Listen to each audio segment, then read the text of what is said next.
പ്രിയപ്പെട്ട സഹോദരി സഹോദരന്മാരെ, ഞങ്ങൾ നിങ്ങൾക്കായി ഒരു സദ്വാർത്തയുമായിട്ടാണ് വന്നിട്ടുള്ളത്.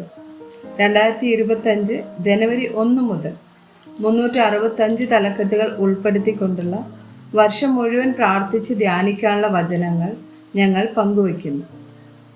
എല്ലാ ദിവസവും ഞങ്ങൾ ഒരു തലക്കെട്ടും അതുമായി ബന്ധപ്പെട്ട വചനങ്ങളും അയച്ചു തരുന്നതായിരിക്കും. വചനങ്ങൾ കേട്ട് ധ്യാനിച്ച് അനുഗ്രഹം പ്രാപിക്കാൻ ഞാൻ നിങ്ങളെ പ്രോത്സാഹിപ്പിക്കുകയാണ്. ദയവായി സബ്സ്ക്രൈബ് ചെയ്യുകയും നിങ്ങളുടെ കൂട്ടുകാരുമായി പങ്കുവയ്ക്കുകയും ചെയ്യുക. നന്ദി.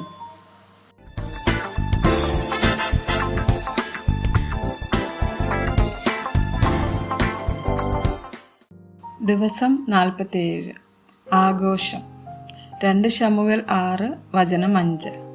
ദാവീദും ഇസ്രായേൽ ഗൃഹമൊക്കെയും സരളമരം കൊണ്ടുള്ള സകലവിധ വാദിത്രങ്ങളോടും കിന്നരം, വീണ, തപ്പ്, മുരജം, കൈത്താളം എന്നിവയോടും കൂടെ യഹോവയുടെ മുമ്പാകെ നൃത്തം ചെയ്തു. നെഹമ്യാവ് 8 വചനം 12. തങ്ങളോട് പറഞ്ഞ വചനം ബോധ്യമായതുകൊണ്ട് ജനമെല്ലാം പോയി തിന്നുകയും കുടിക്കുകയും പകർച്ച കൊടുത്തയക്കുകയും അത്യന്തം സന്തോഷിക്കുകയും ചെയ്തു. എസ്തേർ 8 15 മുതൽ 17 വരെയുള്ള വചനങ്ങൾ.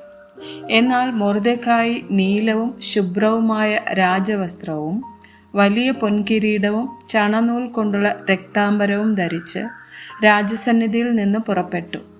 ശൂഷൻ പട്ടണം ആർത്ത് സന്തോഷിച്ചു. യഹൂദന്മാർക്ക് പ്രകാശവും സന്തോഷവും ആനന്ദവും ബഹുമാനവും ഉണ്ടായി. രാജാവിൻ്റെ കൽപ്പനയും തീർപ്പും ചെന്നെത്തിയ സകല സംസ്ഥാനങ്ങളിലും പട്ടണങ്ങളിലും യഹൂദന്മാർക്ക് ആനന്ദവും സന്തോഷവും വിരുന്നും ഉത്സവവും ഉണ്ടായി. യഹൂദന്മാരെക്കുറിച്ചുള്ള പേടി ദേശത്തെ ജാതികളിന്മേൽ വീണിരുന്നത് കൊണ്ട് അവർ പലരും യഹൂദന്മാരായി തീർന്നു. എസ്തേർ 9 വചനം 22.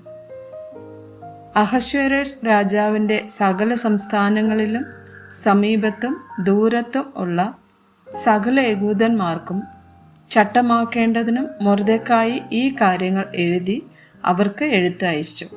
ആമേൻ.